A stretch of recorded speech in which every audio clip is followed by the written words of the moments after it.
she, her, hers pronouns, and I am coming to you from Selma, Oregon, which is the stolen and occupied land of the Takelma people, whom we honor, the past and the present descendants of the Takelma people.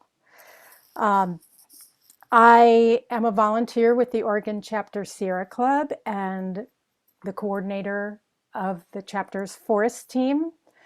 And we're so excited to have you all here to learn about the Green New Deal for Pacific Northwest forests, which the Oregon chapter is a signatory to and a supporter of. And I am going to turn it over to one of our team members who is our Zoom host and expert tonight, Elizabeth Dix. Thank you so much. And she's going to just give a few tips for those who are newer to Zoom. All right. Thanks everyone for joining. I'm Elizabeth Dix and I go by she, her. I'm representing the Oregon Chapter Sierra Club tonight on our Zoom. So I'm just going to walk you through a few of the buttons down at the bottom of the screen. You'll see a chat box window. This is where you can ask any questions. We will be moderating the chat as we go through the presentation. If you have any questions, we will be saving those for the end, and we'll make sure to document those and bring those back up when we finish the presentation. Over to the right, you'll see a button for a CC live transcript. If for any reason during the presentation you're having a hard time understanding or hearing, you can push that button and you'll actually get a live transcript of the presentation as we go through. And then if you are feeling extra friendly with the reactions, those are basically little emojis that will come up in your upper box. So if you want to clap, make any reactions, that's a great way to do that without taking yourself off mute. We will be keeping everyone on mute for the majority of the presentation, just so our presenters can limit distractions. But again, if you have any questions as we're going through or want to share anything, please do so in the chat. And with that, I will turn it over to Finn, one of our other forests, or actually Fergus, sorry, turning it over to Fergus, my other F partner. Elizabeth, I want to throw in one more tip for Zoom. Up in the top right-hand corner, it says view. And if you click there, you'll see an option for gallery, which is where you get everyone's little faces on screens. But if you just want to highlight the person who's speaking, you can choose speaker view. And just get that one person. Also, when the presentation starts, you will see a vertical line on your screen and you can click on that and move it to the left and right to change the size of the slide and the presenter. And now we'll turn it over to Fergus to tell you something more about the forest team. Thanks, Carol. Thank you all for joining our Green New Deal presentation tonight. I'm Fergus McLean. I'm Conservation Chair of the Many Rivers Group.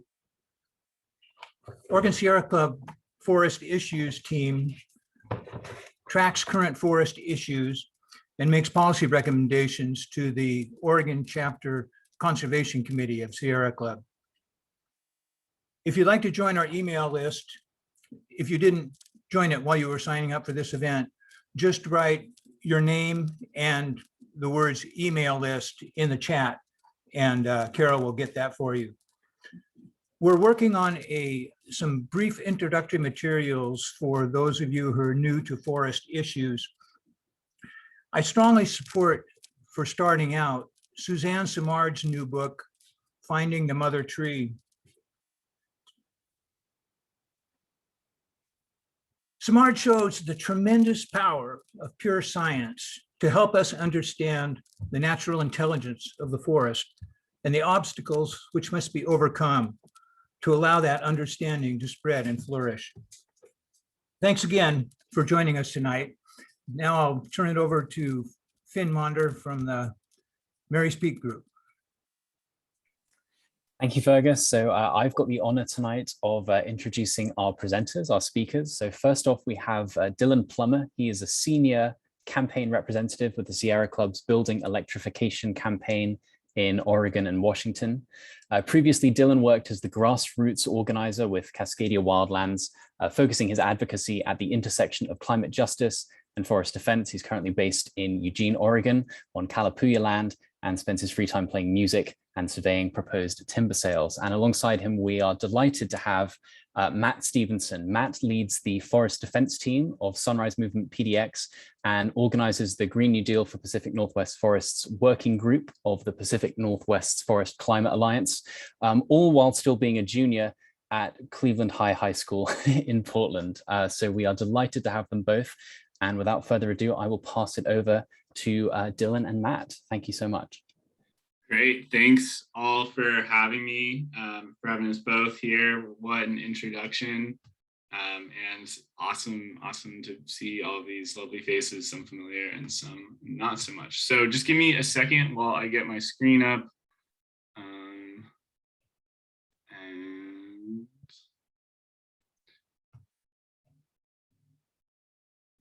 someone do a thumbs up if that's working. Great. Okay. So I'm just going to quickly kind of give an overview of what we're talking about when we talk about the Green New Deal, and we'll dig kind of more deeply into that later in the presentation. But just maybe a little bit of helpful context. Some of you might be familiar with the Sunrise Movement and their kind of national effort for a Green New Deal. And you know, myself and Matt and many others in our kind of younger cohort of forest and climate organizers, we're watching all of that unfold in DC and other places, and really feeling like very inspired, one, but also like a lot of the language that was being discussed around a Green New Deal didn't quite hit the mark with Oregon and Washington, because so much of our polluting industry is based around timber harvest and more extractive industries that aren't necessarily directly related to fossil fuels. And so we were talking for a long time about how we could try to create more of like a place-based proposal around Oregon and Washington and some of the industries that we know are really the largest sources of emissions, but also at the core of, you know, our economics historically and kind of culturally, you know, Oregon and Washington, the Pacific Northwest broadly is a landscape that's been defined by forests. So we worked together with a big coalition of organizations for about a year to develop this proposal, kind of looking at, you know, not just the environmental aspects around like forest conservation and climate change mitigation, but also looking at a number of other kind of issues at this confluence, such as economic woes being faced by our rural communities, racial injustices that led to the uprising last summer, and others, to try to kind of create an intersectional platform and way to frame forest issues in the Pacific Northwest in this 21st century. So this is what we came up with. We hope you really like it. We think it's a great start for a conversation. It doesn't have any concrete policies specifically laid out, but it does provide some clear frameworks. Yeah, and with that, I'll just pass it off to Matt to kind of take us away and start off with why do we care so much about forests in the first place? So Matt. Yeah, thank you for that background, Dylan. So to start off, many of you probably already care about forests, but it's just important to reiterate the importance of forests in the Pacific Northwest. And there are many ways they benefit the people, the climate. So it's important to know that our bioregion Cascadia is defined by our forests. Almost half of Oregon's land is forested, but across Oregon, this forest varies greatly from the west side to the east side, where we have on the west side almost rainforests, compared to the east side where we see dry ponderosa forests with ideally frequent fires going through there. We see oak woodlands, alpine meadows. We see all sites of forest ecosystems throughout Oregon. And all of these ecosystems provide very important values to our communities besides just the wood that they're often prioritized for by the people managing them. These forests, they filter our air, giving us clean air. They provide habitat for many, many species. They generate clean water, moving clouds further inland. They keep the water protected. They help with fire resiliency. And very importantly, especially for a Green New Deal, they are amazing at carbon storage and sequestration. Additionally, in addition to all these environmental benefits, they also have many economic benefits in addition to wood products industry, such as with our tourism industry, where in 2019, outdoor recreation supported more than 200,000 jobs, generated over $9 billion in wage and compensation. So we can see our forests are very important for a multitude of reasons. And that's kind of a good place to start. But in addition to forests history, if we can move to the next slide, of this land in this region is equally important to ground ourselves in and to understand what happened in the past so we can know what to do now and how that still impacts us today. So although today we often hear about all the different management agencies, all the forests, all the land of Oregon is indigenous land. And since time immemorial, it has been inhabited and cared for by thousands of traditional territories, bands, and confederacies. But with the arrival of white European settlers who colonized what was known as Turtle Island, they destroyed these cultural practices, waged war often involving the intentional spread of disease, and really genocided and removed this indigenous land management from the landscape, which both had awful consequences for indigenous people, but also for our forests. So if we can move to the next slide, we can see just some of the more specific laws through this colonization. And we can see that between around the 1830s and the 1880s, most indigenous communities in Oregon were violently genocided, displaced from land, and then forced onto reservations with often the worst land. The Warm Springs Reservation is one example, placed into an area that is very bad for growing crops, for growing food, and that tribe didn't really use much before colonization. So in 1850, that was when the Oregon Donation Land Act was passed, and it basically opened up a lot of the land in this region for settlers, and more laws continue to be passed as more and more people continue to move west, continue to demand this land, and just wanted to kick indigenous people off.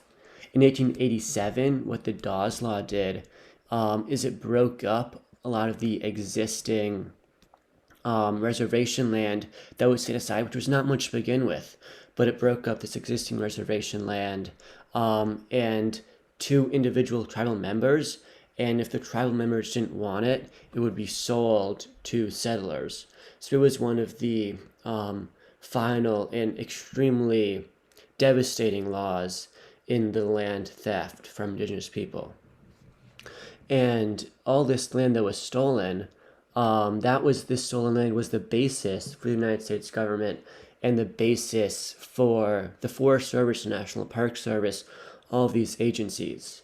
So we see only around like 15 or 20 years after a lot of these laws have been passed, with colonization still happening, was when the Forest Service was created. And that really took a lot of the forests of the region, putting them under the control of the United States government, federal government, to be managed mainly for lumber production. And over time, more and more forests began to be added to the national forests. They now make up one of the largest large managed agencies of the West. And if we can move to the next slide, we can just see with the Siletz people one more close example of how over time the land was slowly taken and the government kept on brokening up their treaties. If you look at the map, you can see how initially only a small portion of Siletz territory was open, but the United States government continued to claim more and more and more of it until at the very end, the only land was left was the very small Grand Ronde reservation. So with this knowledge in our minds, it's important to remember that colonialism is still present today and is closely tied to the current abstraction of lands by the federal government we're seeing, and also to the wildfires we see today with the end of prescribed agricultural burning. One of the major reasons for colonization, was for extraction of the timber industry, and it set up this relationship with the land based in extraction.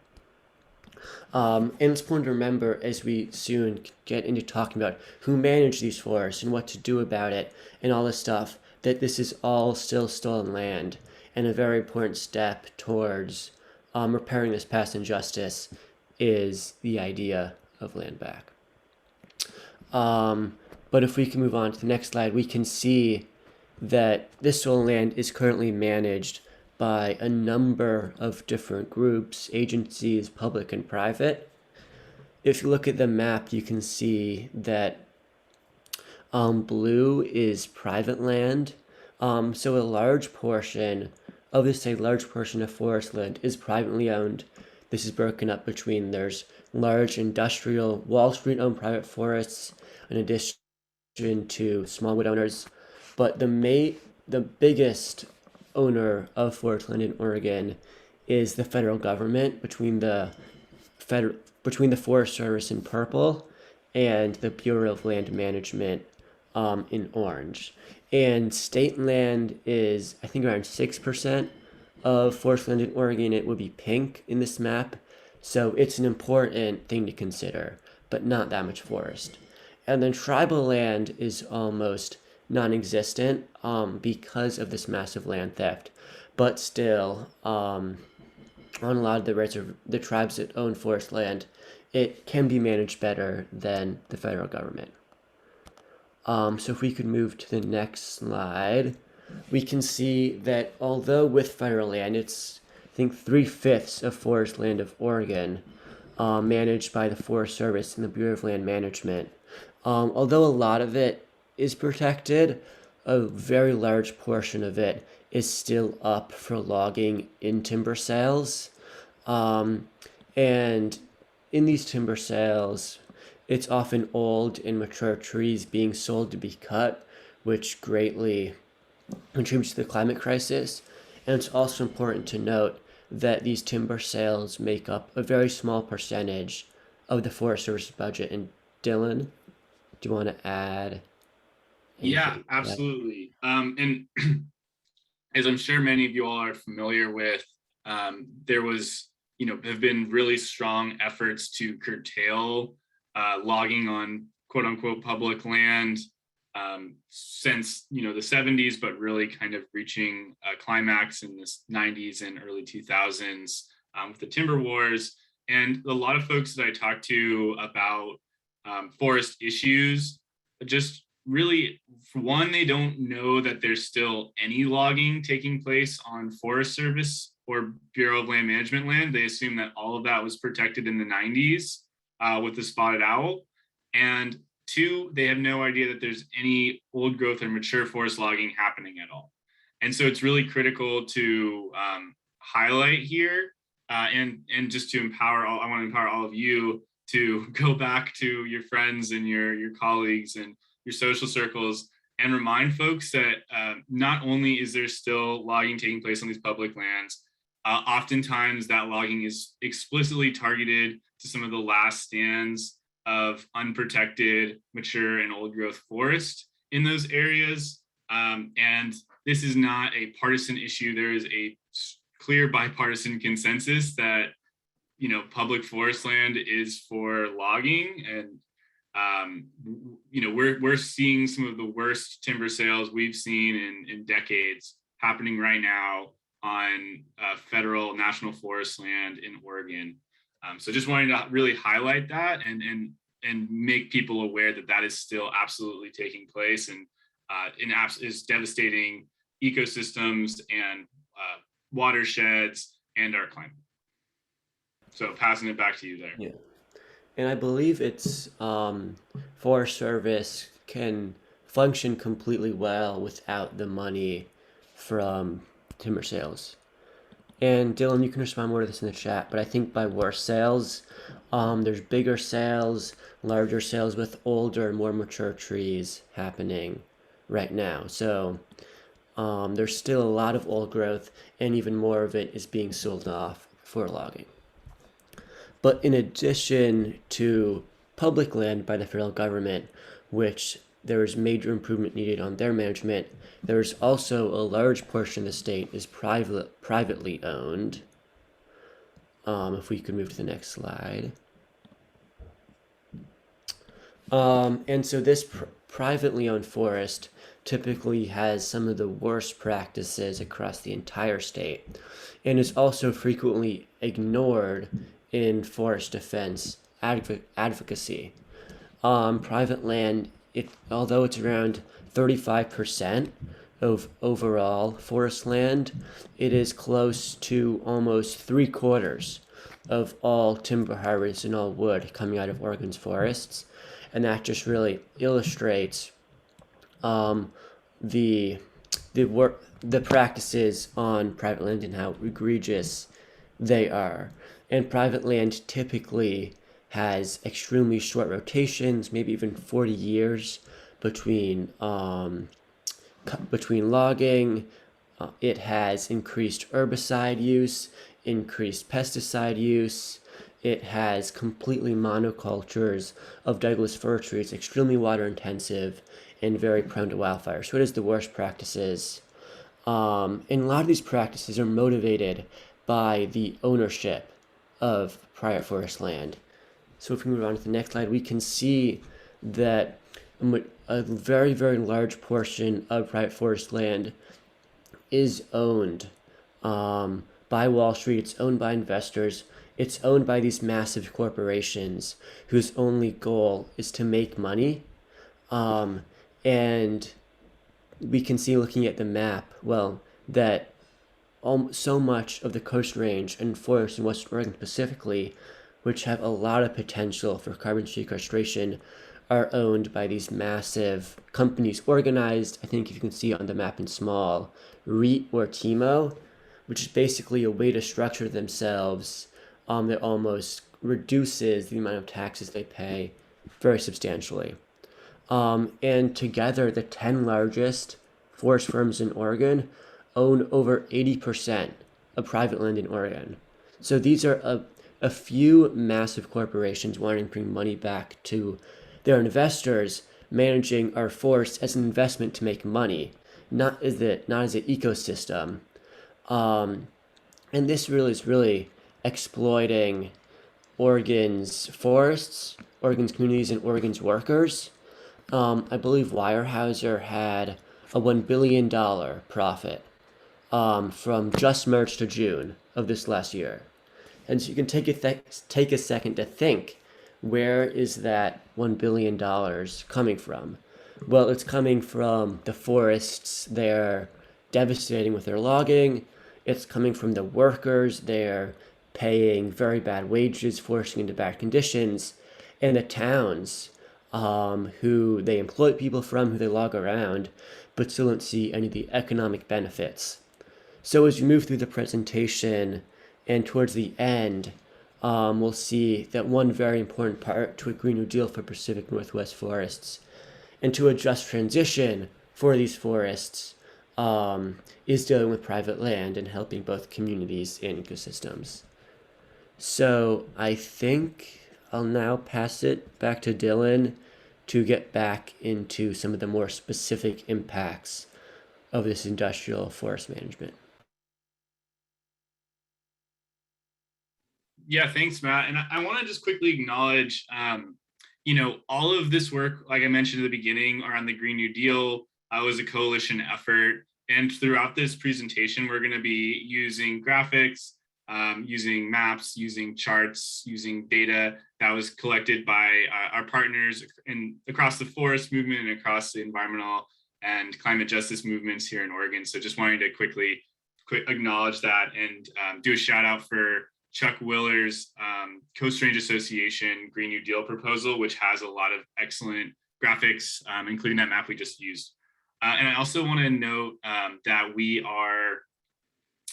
reference kind of the historic genocide of Indigenous peoples. It's also really important to acknowledge like the ongoing dispossession of those lands, but also the resilience of those Indigenous communities and their continued existence and their thriving cultural practices. So just wanted to make that quick aside. And then jumping in here, so Matt talked a little bit about the impacts that timber harvest, industrial timber harvest is having on our natural resources or access to critical resources like drinking water and a stable climate.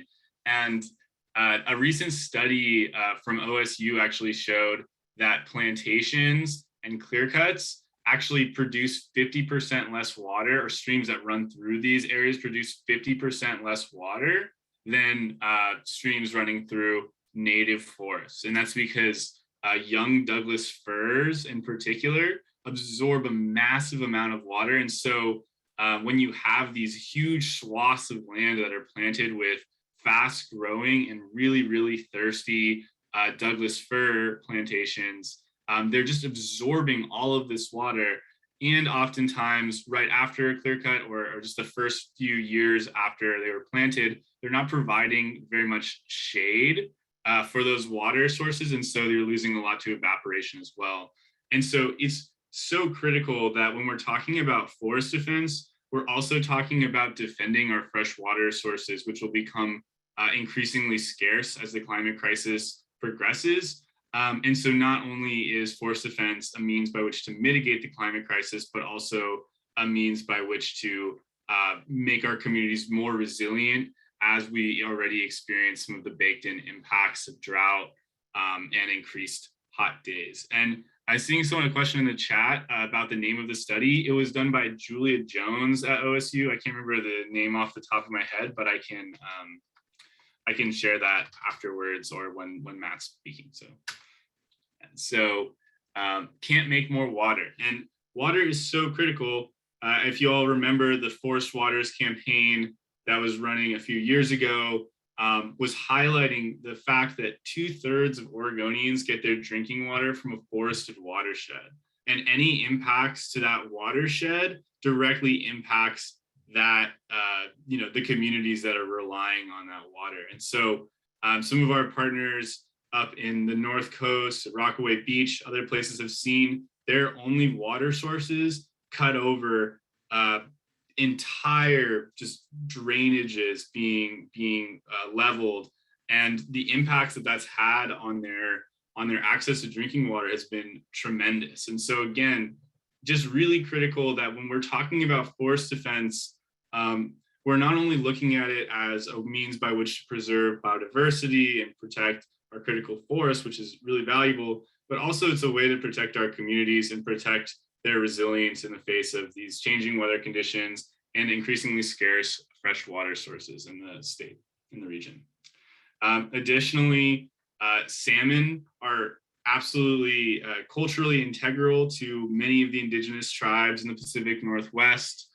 They also are integral to forest ecosystems and nutrient cycling, often washing up on the shore at the end of their life cycle and then decomposing into the soil, providing many, many rich nutrients that our forests need and helping to bring nutrients all the way back from the ocean. And so as we see the degradation of our forests and the loss of water flow, along with many dams that are no longer producing energy and are just offering a obstacle for these salmon runs, it is so critical that we are working to protect these species and working to protect the ecosystems that are intertwined with their life cycles. And of course, like Matt mentioned, forest defense is climate defense. These forests are some of the best in the world at drawing down or sequestering carbon from the atmosphere and putting it in the soil. And so really the big thing that we were trying to do, and we were still trying to do with this Green New Deal proposal, is ground the forest defense movement and our work and the vibrant history of defending forests in Oregon and Washington and across the Pacific Northwest in this growing, vibrant climate justice movement. Because we know, there was a funny tweet about it maybe last year, like Elon Musk tweeted, so what's the cheapest and fastest way to sequester carbon, draw down carbon? And of course, the answer to that is letting forests grow. There are firms spending billions and billions of dollars to develop carbon sequestration and storage technology, CSS technology, that is incredibly inefficient. And if they spent even a percentage of that money on subsidizing the timber industry to transition away from timber and towards other less carbon intensive building materials, they would actually be able to dramatically increase the efficacy of that carbon sequestration and storage. Folks often talk about the Amazon as the lungs of the world, but recent studies have shown that forests in Oregon and Washington actually have, in some cases, greater carbon storage capacity than forests in the Amazon. So there's a really commonly used slogan in the climate defense movement, which is keep it in the ground, keep the fossil fuels in the ground. And so what we're trying to say is, or we're trying to extend that to our movement and say, keep forest carbon in the ground, keep these trees and the snags in forests, keep the soils intact, and keep that carbon on the ground where it can stay for thousands of years instead of in the atmosphere where it can drive the climate crisis and further all of these impacts that have been unfolding across our region with the heat dome, with climate-driven wildfire and drought, and across the world. So yeah, and here is a map on it's actually from one of Dr. Bev Law's studies, who's kind of the patron saint of forest carbon. She's been really pioneering the way on this research, and it shows that in Oregon and Washington, we have by far the highest density of high priority forest carbon. And that high priority forest carbon, in her study concludes, is critical to mitigating the worst effects of the climate crisis in a national and international study, or an international strategy for not only reducing emissions, but also storing them on the soil. And so here's just an interesting little graphic to kind of help you conceptualize where all of that carbon actually lives in the forest. The majority of it is in the soil. And this is kind of counterintuitive to me, at least, because I see these giant hulking dead trees that can last on the ground or last standing up for, like I said, thousands of years. But they provide a large chunk of that carbon. The majority is in the mycelial networks, the duff and debris that can just stay in that soil for uncountable years and keep that carbon outside of the atmosphere. Even with wildfires, and we've seen some just awful reporting from different national outlets about wildfires year after year in Oregon and California and Washington. But despite what these folks say and this kind of spectacular reporting about how wildfires drove more emissions than all of the cars on the road in California, what they fail to admit, or they fail to include in those stories, is that wildfire often, like on average, only burns about 10% of the carbon in a forest, and 90% of that carbon is left over. And in any place where the canopy is cleared and there's more light let in, those forests can become carbon negative because of the new growth that's stimulated by increased light on the soil. They can become carbon negative in just a few decades. So wildfires actually act as carbon sinks in the long term and generate further carbon sequestration while leaving carbon legacies from this dead snags on the ground. So despite what the media kind of loves to tell folks every summer about the emissions related to wildfire smoke, the upfront emissions are significant, but within a few years, those emissions are actually negative because of that increased sequestration potential.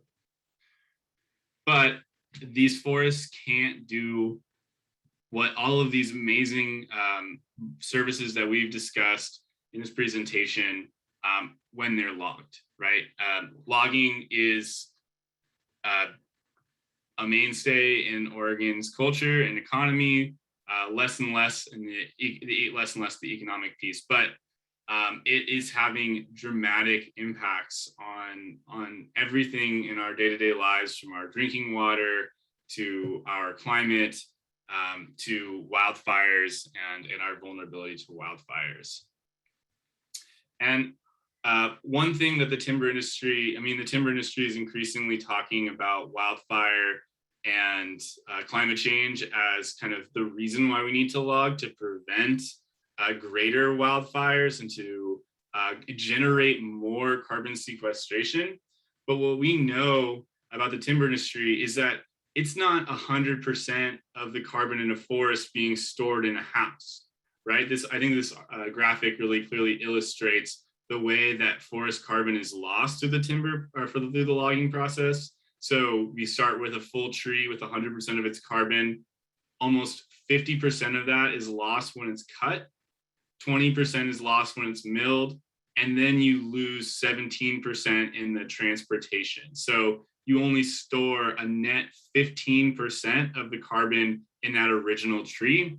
And this isn't including the impacts to the soils, which we just discussed contain the majority of the carbon in a forest. And when those soils are compacted, when they're torn up with feller bunchers or heavy machinery that they're using now to log, the losses to the soil are immense. So when actually there is studies showing that the timber industry is the largest source of emissions in the state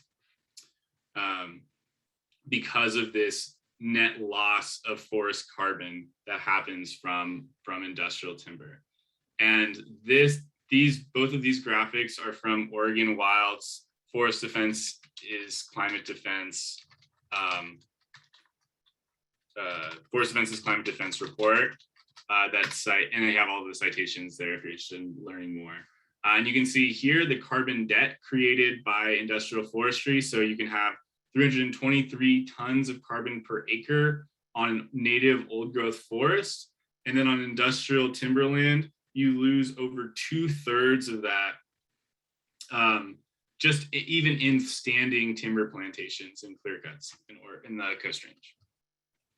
So what we say is that industrial logging is climate arson. This is, a quote unquote sustainable, a quote unquote green industry that's the #1 source of emissions in our state, that's polluting our drinking water, reducing drinking water flows, that's making communities more vulnerable to wildfires, more vulnerable to drought, more vulnerable to heat waves. It's kind of unfathomable that they've gotten away with what they've been doing for so long. And now they are making a very concerted transition into messaging themselves as climate leaders. And so we'll jump in here. Matt, do you want to just take it away with kind of some of the messages we're starting to hear from the timber industry? Yeah, I'd be happy to. So in addition to the impacts of industrial forestry on drinking water, on streams, on the climate crisis, and our forest's ability to sequester and store carbon, wildfire is another place. where the climate crisis we're logging have had major impacts. And before we get into some of the correct messages, some of the information, just to continue to go over some of the false solutions that the timber industry puts forward, we can see here one graphic contrasting, showing logging as a climate solution, saying, solution to wildfire. Oh, if we log, then we won't have these fires, which we'll explain a lot more later, but is just very untrue and is not backed up by science. Another example, move to the next slide. More timber industry messaging if we log, fire doesn't come, which is just blatant falsehood, which about to explain later. But the correct messaging here, now what the timber industry is saying, it's important to start from a place of recognizing that wildfire is not necessarily the enemy, and of its importance to our forests. So our forests evolved with fire. Fire is a natural part of the forest ecosystems of this region. Trees are naturally fire resistant, and many trees have evolved to live through fire, such as Douglas fir. Some trees have evolved to drop seeds directly after a fire, such as the lodgepole pine. Throughout their lifespan, trees will live through many, many fires. In addition to how fires help trees, fires also create essential habitat for many species, such as insects, birds, the black-backed woodpecker, even the endangered spotted owl. So our forests really depended, the ecosystem as a whole depended on these fires. And a lot of this fire, as we kind of spoke to earlier, was done with indigenous fire management. If we can move to the next slide. So the prescribed and cultural burning that was done by the indigenous communities of the Pacific Northwest was very important in creating the ecosystems that trees and animals needed. And with the rise of colonization, with the rise of the Forest Service, if we can move to the next slide, this indigenous fire management was taken away.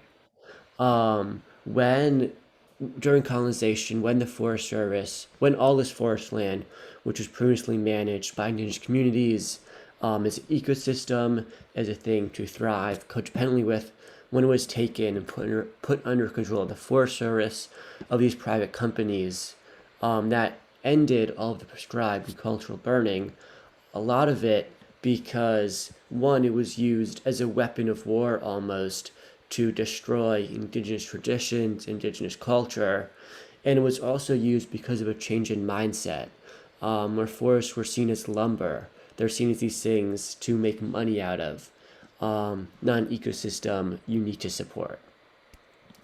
So with the rise of Forest Service, fire suppression got into full swing. And I would just add here too, with in some instances in Northern California, in particular along the Klamath River, indigenous peoples were actually persecuted or prosecuted rather, like criminally prosecuted for setting traditional fires. And there were cases or instances of Yurok tribal members being hung for practicing ancient traditional burning practices that they had been doing since time immemorial to manage the landscapes.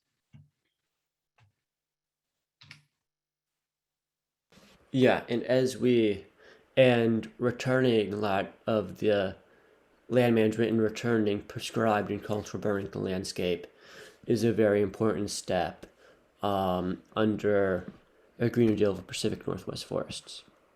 So with the rise of the Forest Service, with the rise of fire suppression, this really changed forest ecosystems. And This really changed ecosystems. The Forest Service began to implement policies that no fires should burn through their land to protect what they saw as the lumber value of the forests.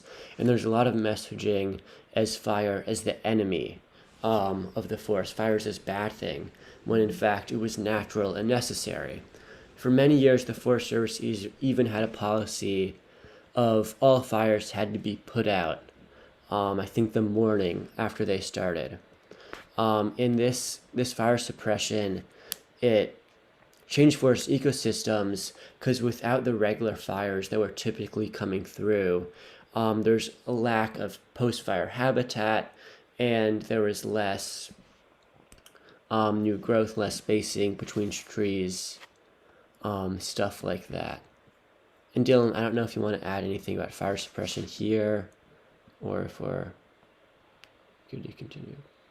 We can just keep moving. Yeah, sounds good.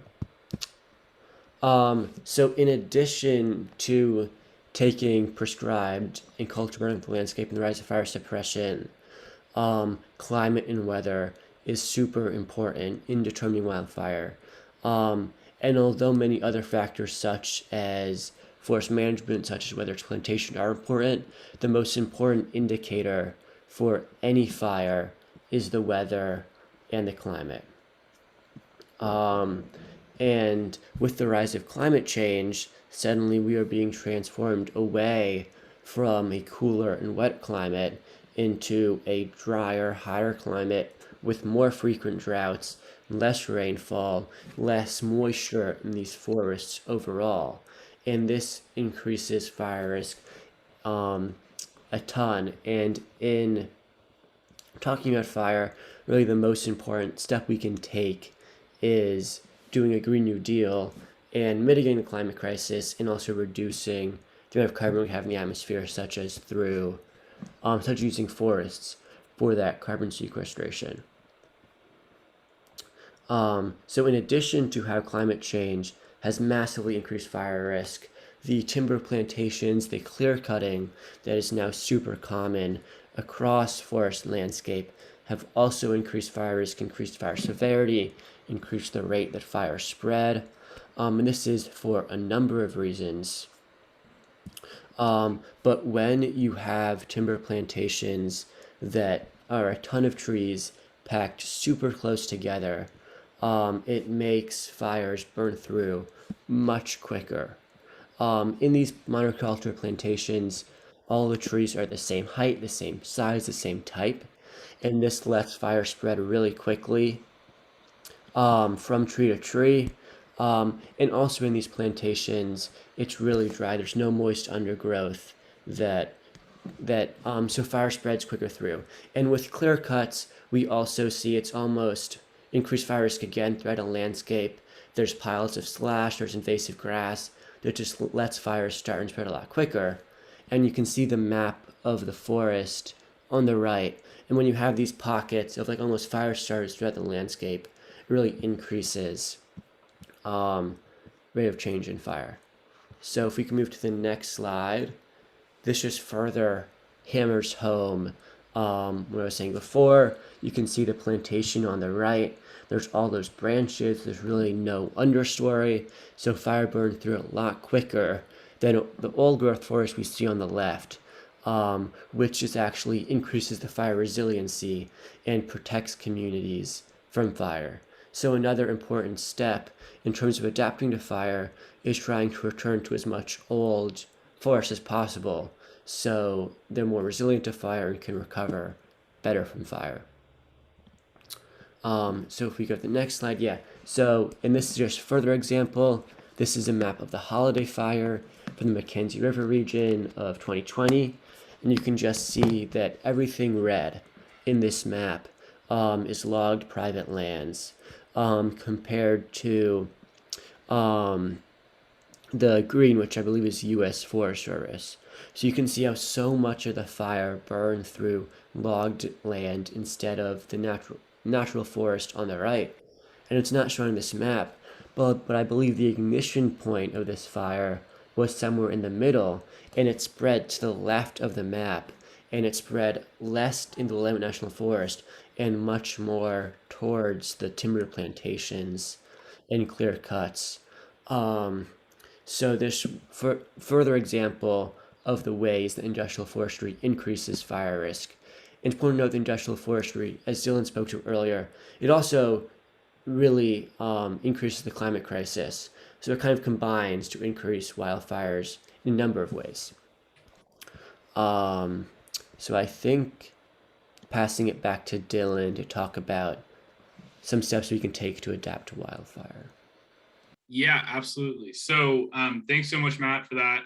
And I am realizing we've got some slides to move through, so I'm going to just quickly jump through a couple of these. But this is a picture of the Eagle Creek burn in the gorge that were started by some fireworks a few years ago. And this area, you can see, was a beautiful mosaic with patches of green, patches of high severity, patches of medium severity. And this was a very hands-off approach to the post-fire treatment that we've seen in other places get very, very intense. And so just a great example of what a burned landscape can look like when it's allowed to, naturally restore itself, and just how beautiful these mosaics can be.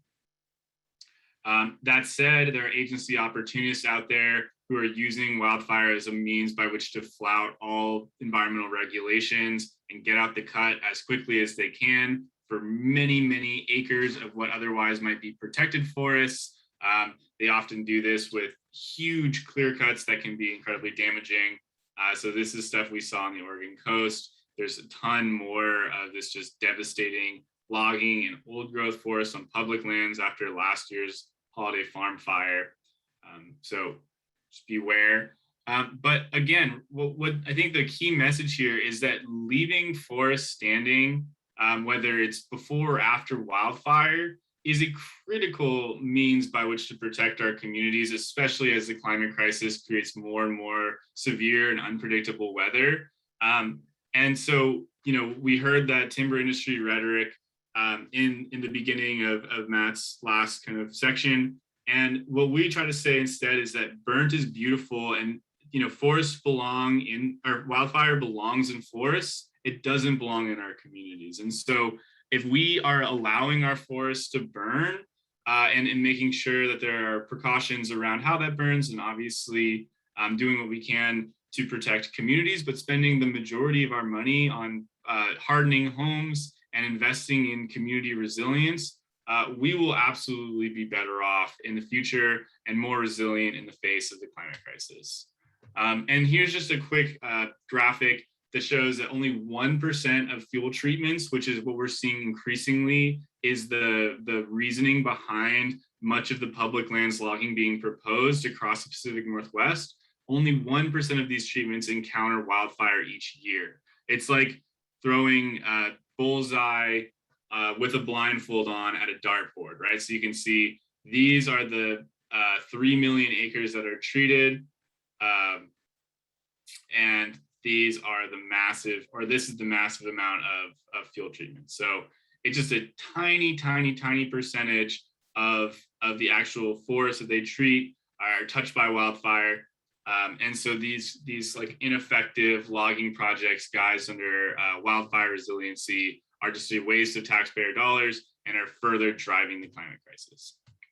So instead of putting our wildland firefighters at unnecessary risks to fight climate-driven wildfire, we should instead be investing in year-round protections for communities. There's very simple investments you can make to harden homes, and we'll talk more about that with the Green New Deal proposal.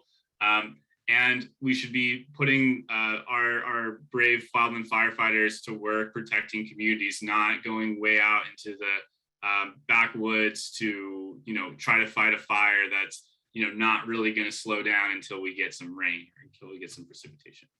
So again, forest fires belong in forests. They don't belong in our communities. If we can see that clear dichotomy and inform our management policies in that way, we will greatly reduce wasteful spending, greatly reduce waste of lives. And someone is sharing their screen currently.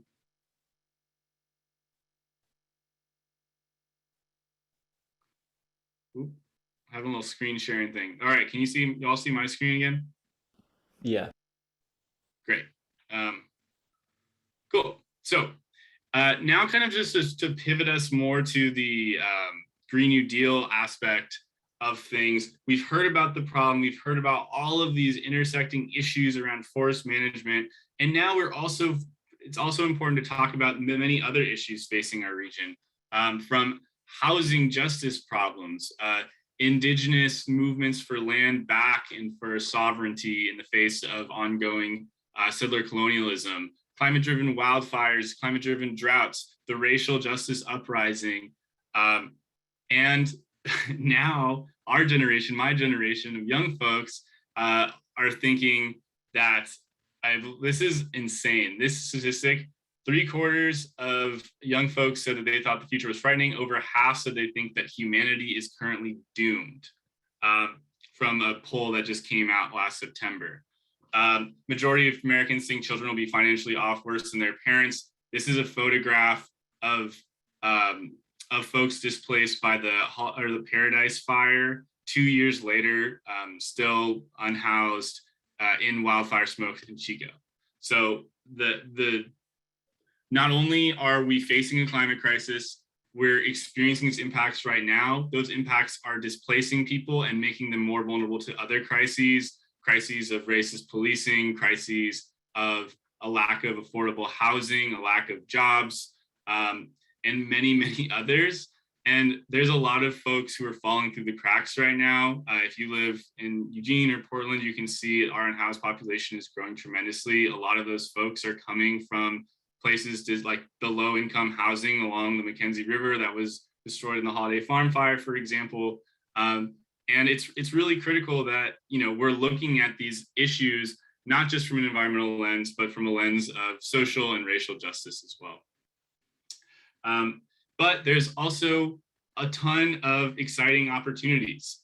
There's been reporting recently about Gen Z flocking to climate careers, record numbers of folks interested after high school in taking positions with different advocacy organizations, conservation organizations. Half of voters under 45 said they would consider working in a civilian climate corps, which is an idea that was inspired by the New Deal, FDR's New Deal, and the CCC that built many of the trails and cabins and much of the Forest Service infrastructure. And there's this growing movement for a civilian climate corps that could build the infrastructure that we know is critical to withstand the already baked in impacts of the climate crisis, while also reducing our emissions, reducing our reliance on fossil fuels. Look, my Zoom is glitching. Did someone mute? I don't know. Awesome, thank you. So while it's pretty dark, there's also a silver lining, which is that there is a growing movement and a massive desire for jobs programs that can put young people to work, building the sustainable future that we desperately need in this region. And forests can be a really critical part of that. A lot of folks that you talk to who live in old timber towns blame the spotted owl and spotted owl litigation. They blame environmentalists. But really what happened was those jobs were lost to neoliberal policies and mechanization, whether they were log exports, so exporting raw logs to China, whether it was the invention of the feller buncher and other mechanized equipment that could do the work of 10 people in 1 hour versus 1 day. And also just the growing monopolization of the industry by large corporations.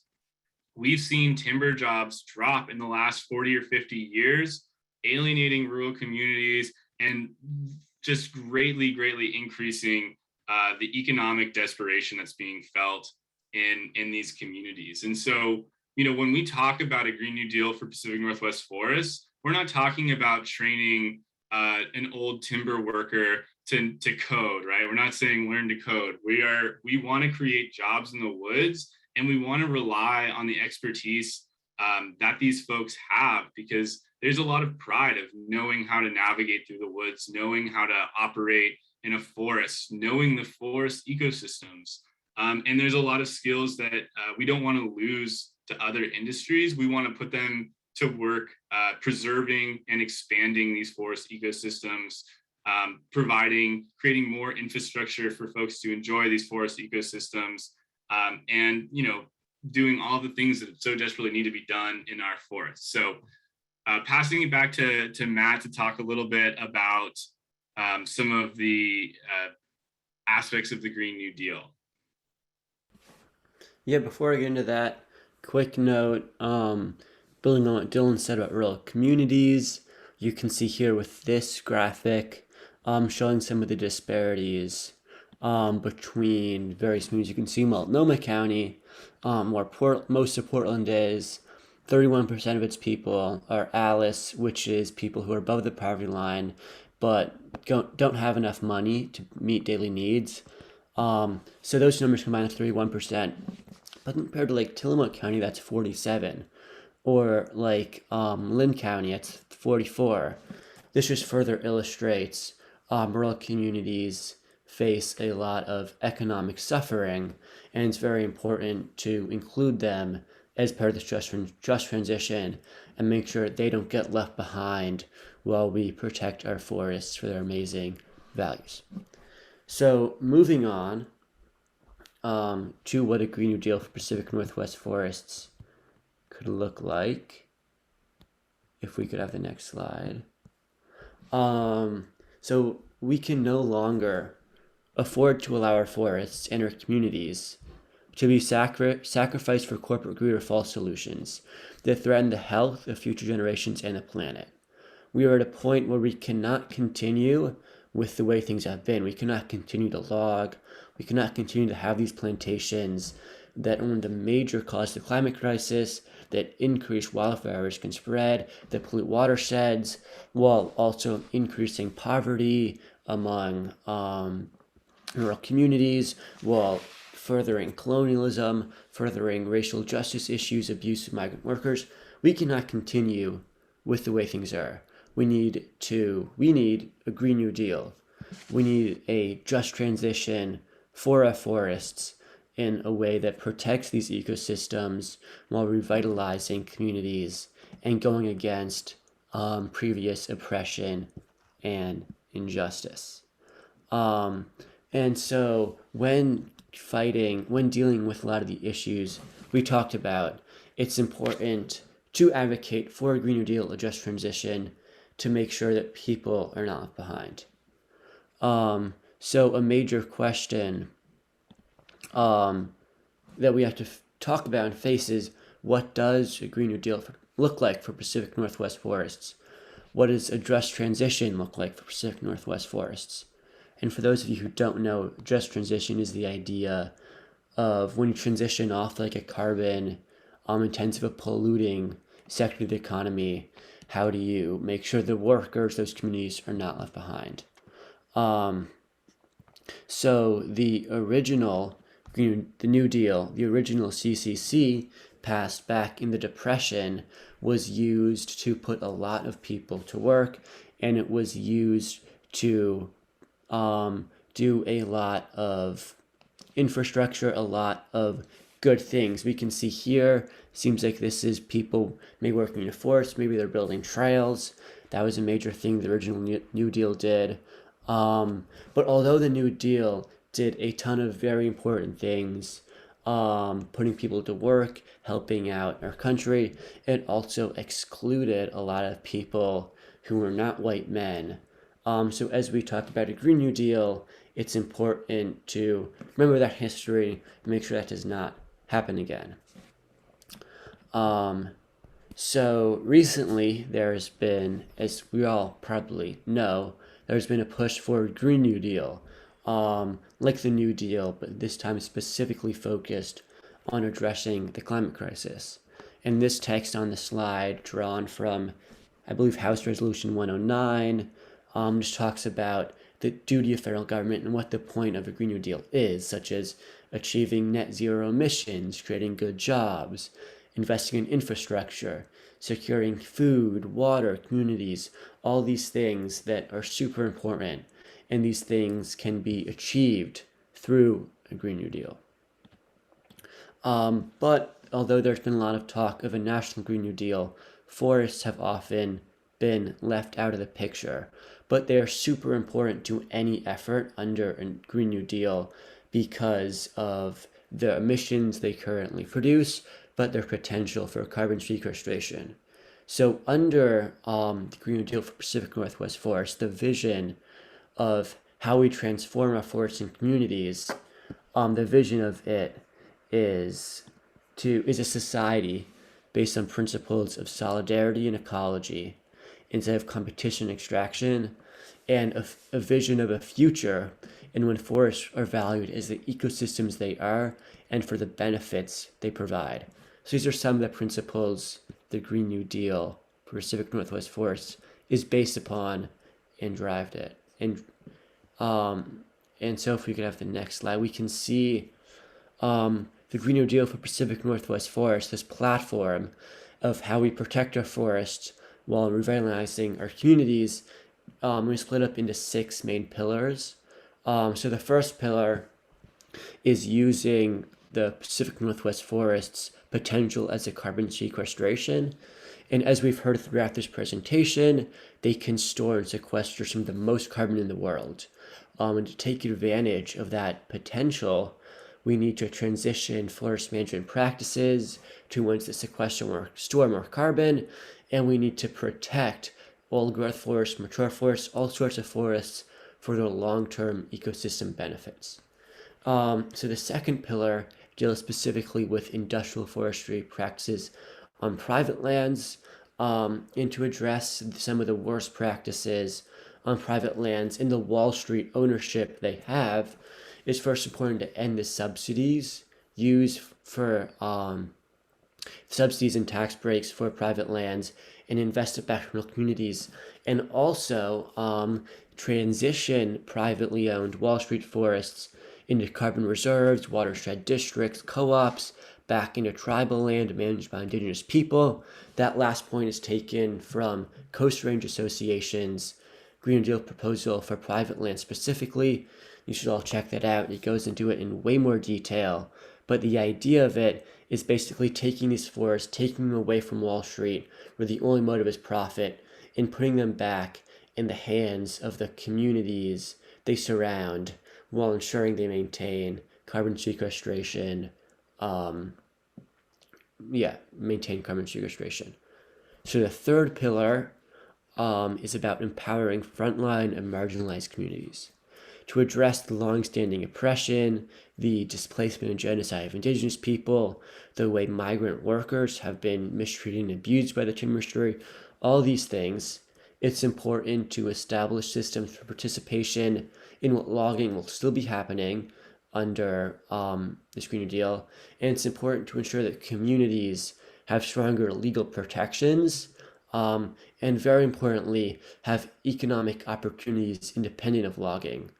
So they can have an economy, they can have jobs in a future that's not solely reliant on logging. And it's also very important to uphold existing treaties, require consent in all traditional lands, and also have land back. We need to give a lot of this forest land back to the indigenous people who are stolen from, and they can restore the traditional practices these forests needs. Coupled with that is very importantly is making sure tribes have opportunities outside of logging. And so in addition to that, the fourth pillar is about how do we raise the standard of living for communities that depend on these forests. So there are a few major steps need to be taken here, such as guaranteeing a good union job for all those who seek one. And a lot of these positions can be in decarbonizing our economy and remedying past terms of logging. And a lot of jobs in logging, those jobs can still stay in the forest. Those jobs can be collecting data, leading outdoor education, reestablishing forest diversity, taking out invasive species, recreation, rehabilitation of streams, and using ecological farming, all those things. So there's job opportunities in the forests still, even when our forests are not used solely for wood production. And it's also important to create opportunities for job retraining, for free college, for free education, for people who seek those. So building on the fourth pillar is the fifth, about investing in communities. And this is allocating public money towards rural communities, which are often ignored, and specifically stopping subsidizing and tax breaking for logging when it instead could be put in rural communities, into these new jobs, into this job retraining, into a lot of rural infrastructure needed throughout the region, such as broadband infrastructure, but also such as in terms of fire, like smoke shelters, and home hardening and home buffers. And that's another important part of how the Green New Deal for Pacific Northwest forests could help out communities. And the last pillar is about taking advantage of science. And part of this is getting the best carbon data we have to look at how our forests are sequestering carbon, rejecting the false solutions peddled by the extractive industry and their allies in Congress, such as Jeff Merkley. He has spread a lot of false solutions, rejecting these ideas of storing carbon in wood products like crossland timber, rejecting biomass as a clean energy solution, rejecting logging as our solution, rejecting all that. And instead turning towards science and data and to the traditional ecological knowledge indigenous communities have acquired and passed down since time immemorial. And I think I will pass it back to Dylan, and he's going to elaborate a bit more on some specific policies that are very important under Oh yes, before I pass stuff, I will repeat what I said about Merkley.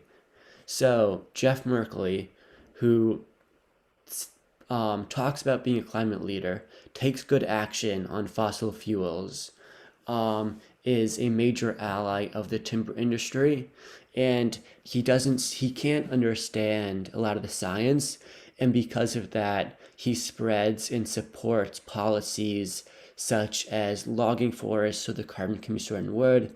He supports policies of thinning and logging to prevent fire. He supports a lot of these false solutions that have really ingrained themselves into public consciousness. And it's important to reject those and turn to correct science, where logging is a major cause of the climate crisis, or it's a cause of wildfire, instead of the opposite.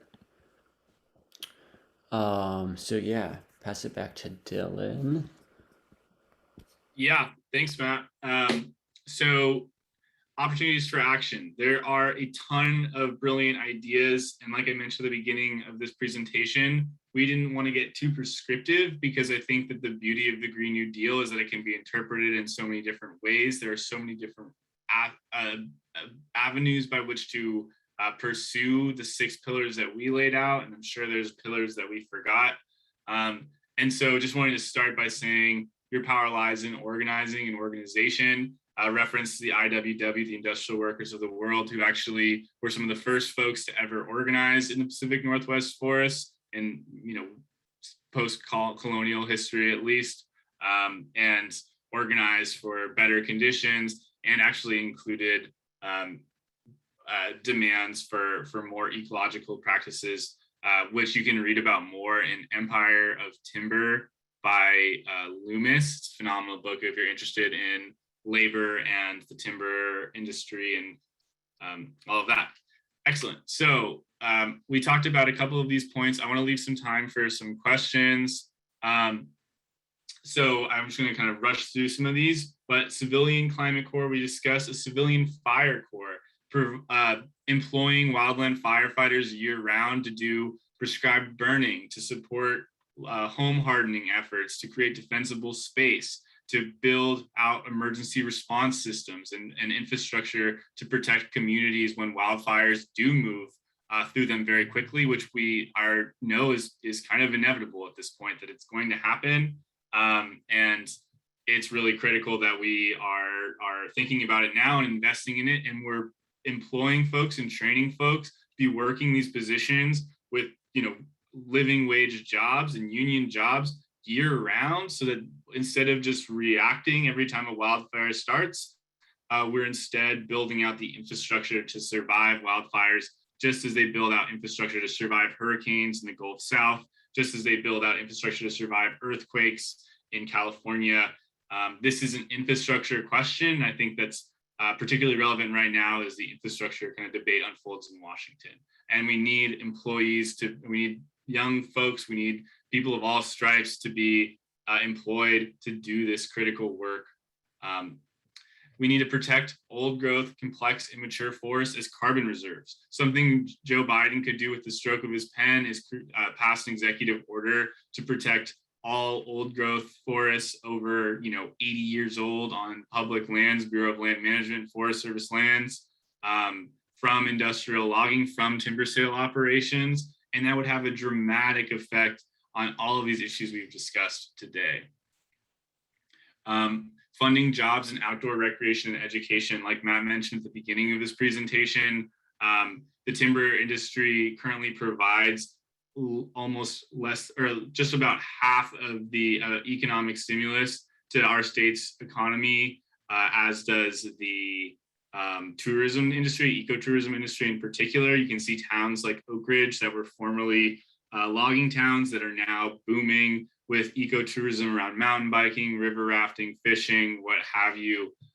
These are, viable economies that we should be investing in and building out greater infrastructure as a means by which to generate income, revenue, to create jobs, and to create greater incentives to protect forest lands.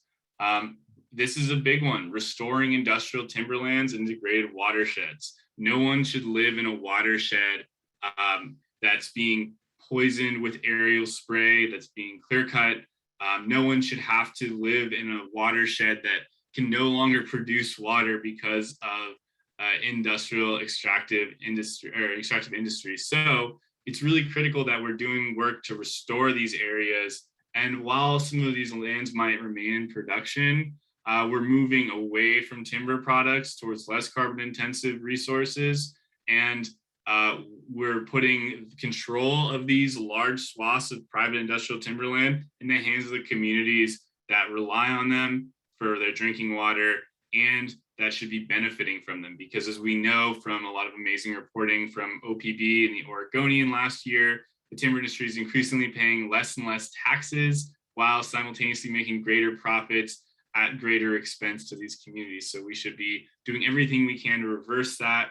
Instituting a severance tax to state level would be an excellent way to make sure that timber companies in the interim were paying their fair share to protect rural communities who have been the most impacted by these practices. And we need to build our movement of folks. This is a picture of some volunteers we had out field surveying an old growth timber sale, the flat country timber sale in the Willamette National Forest. These outings, a great way to see forests, to see what's in danger and see the value of protecting them, and to really start building a cross-generational, cross-movement effort to protect forests as part of the bigger climate movement.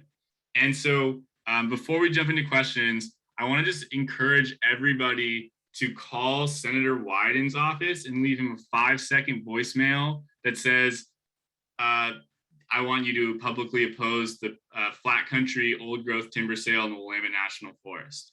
Can everybody just take like a minute or two? You'll go straight to voicemail. Just leave them a quick message, say your name, your constituent, where you live, and then tell them to publicly oppose the flat country timber sale, because it's not, unless we're putting explicit direct pressure on these politicians, they will not budge. And they need to hear that if they want to call themselves climate champions, like our friend Jeff Merkley and Ron Wyden, then they need to be absolutely doing everything in their power to oppose these public land sales that we know are massive sources of carbon emissions that are polluting our drinking water and so on. So I'm going to put my screen off for a second and just go on mute and give everybody a couple minutes to call Ron Wyden right now, who we've identified as one of the most critical voices that we need to publicly oppose these.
So while people are wrapping up their calls, um, and before we get to the questions in our last few minutes here, I just want to heartily thank our presenters, Matt and Dylan, for sharing so much incredible information. And I want to let you all know that the Oregon Chapter Sierra Club is a great place to plug in to work on these issues.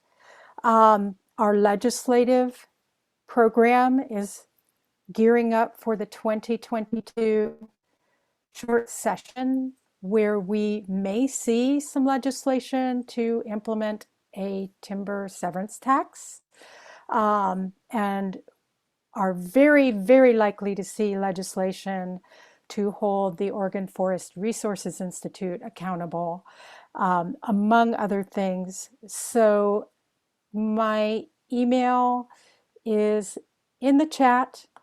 If you would like to contact me for more information about that, it's Illinois Valley at oregon.sierraclub.org. And also, you can go to oregon.sierraclub.org to sign up for Oregon Chapter Sierra Club emails, just to keep abreast of what is happening. There are also some wonderful blog posts there that were written by members of our forest team. So now I'm going to turn it over to Fergus for some questions.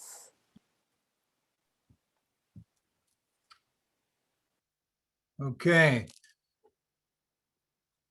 David has a question. Can you hear me okay, Carol? Okay. David has a really good question. I think he asks, what percentage of CO2 emissions does industry claim? Now, this should be a fairly straightforward question, but in fact, Oregon Forest Resources Institute, the industry working through that group, has conducted a relentless war on carbon science. Carbon science is only about 5 years old. We've learned all this stuff in the last 5 years, and most of that research happened at Oregon State. Well, the timber industry is attacking that science, and Beverly Law recently revealed that Oregon State is no longer doing this kind of work. It's not happening. And if Oregon State is successful in taking over the Elliott Forest, it's likely not going to happen there too. So I'll pass this question on to you two guys. What percentage of CO2 emissions does the industry claim? So I don't have the exact number on that, but I do think you hit a really great point. And Matt, if you've got the exact number, jump in here. But I think you had a great point, Fergus, that the timber industry is doing everything they can to fight against the science. And actually, there was that ProPublica reporting that I mentioned earlier did a piece about how the Oregon Forest Resources Institute became the de facto lobbying arm of timber industry. And in that, they reveal that there was a very specific and intentional campaign to discredit Beverly Law, who I mentioned is kind of the patron saint of forest carbon. So I'm dropping the link in there. And if you want to read some real strong industry BS, you should just go to OFRE's website or just turn on your TV because they're running ads pretty regularly. A lot of that is funded with your taxpayer dollars, and then the majority of it's funded from taxes that are being paid by timber lot owners. So yeah, public agency doing propaganda. You love to see it. Yeah, thanks, And Dylan. then, in addition to that, it's important to note, I don't think the timber industry typically claims they're actually helping.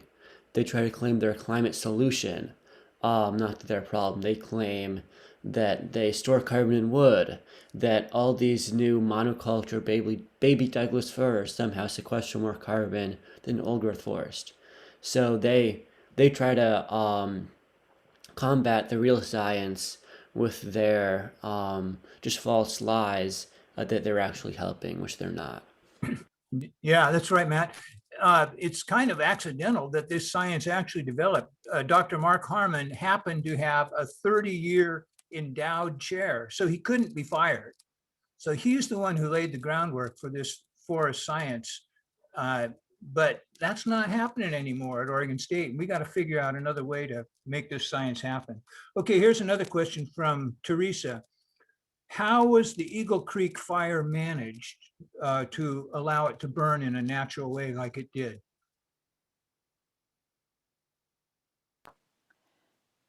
Teresa, was that your question? Or was the question about what happened after the fire to prevent it from post-fire logging? Okay. I'm not sure. It wasn't totally clear. Yes, post-fire. Okay, thanks, Carol.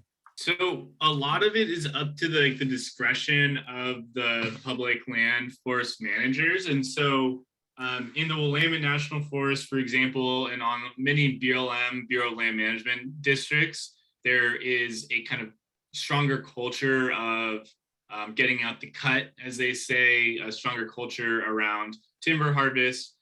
But in the Eagle Creek area, that's Mount Hood National Forest, and then there's also some different land designations, and it's in a scenic corridor. It had greater protections and a different culture that I believe informed management decisions to almost entirely spare the burned area from logging and not even do very extensive at all, quote unquote, hazard tree removal.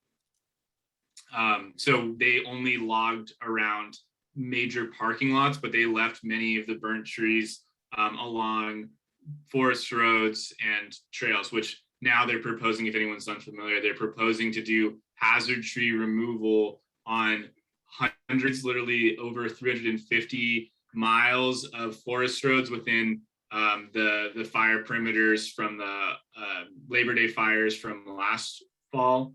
So it's just night and day compared. And I think a lot of it, like I said, is kind of discretion of land management, our land managers, and just the different cultures.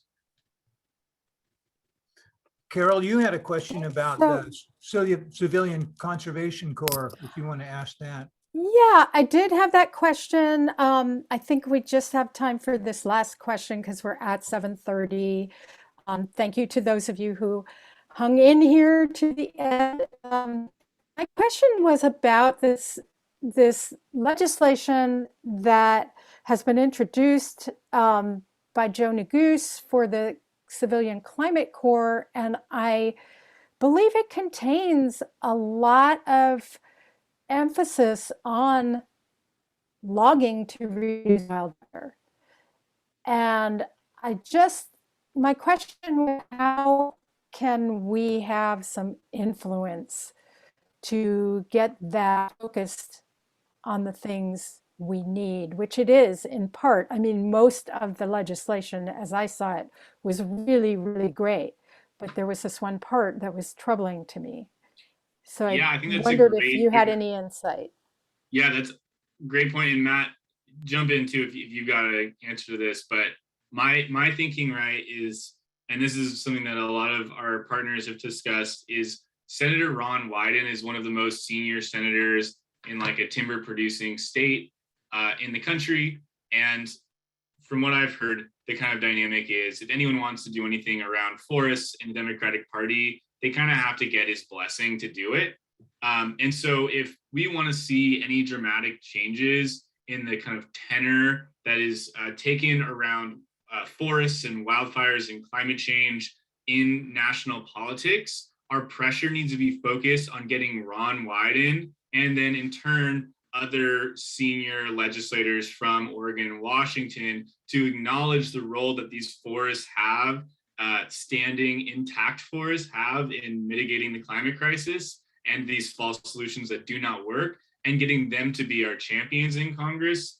Because right now, instead of being our allies, oftentimes Senators Wyden and Merkley can be some of our greatest enemies with federal legislation, giving out huge slush funds for post-fire logging and fire prevention logging and other things like that. So yeah, I think I really would say our best bet right now is to be putting a tremendous amount of pressure on Oregon legislators, I think Wyden and DeFazio in particular, and saying you need to be going to bat to protect burned forests, to redirect investments towards home hardening rather than wasteful and polluting and extractive investments in quote unquote fire treatments. Thank you. And I saw that Rosemary said that, all of our environmental groups that are working on these and related issues should band together whenever possible. And I just want to say that this Green New Deal for Pacific Northwest forests